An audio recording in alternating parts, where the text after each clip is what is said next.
افغان دولت وایي ښایي 14 میلیونه افغانان په کرونا وایرسو اخته شي.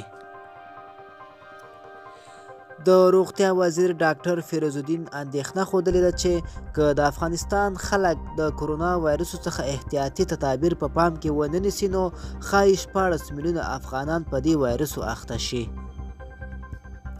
د سه شنبې په ورځ خبریالانو ته د عامې روغتیا وزیر ویلي دا مهال د افغانستان په 14 ولایتونو کې د کرونا وایرسو 42 پیښې مخې ته راغلي او اندېښنه ده چې په راتلونکو اونیو کې به دا پیښې نورې هم سیوا شي.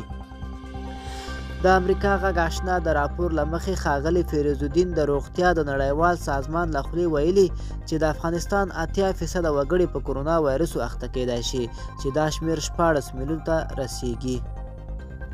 هغه ویلي که 14 میلیونه خلک په کرونا وایرسو اخته شي نو دې کې به 8 لکه روغتون ته اړتیا ولري، 2 لکه او 10,000 به په جدي پاملرنه وغواړي.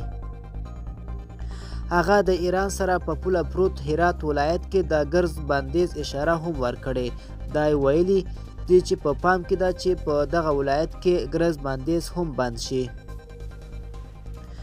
د روغتیا وزیر په خلکو غږ کړی چې احتیاطي تدابیر دې باید په پام کې ونیسي او د دې وایرسو د مخنیوي په هڅو کې د دولت لاسوهنه پیاوړې کړي.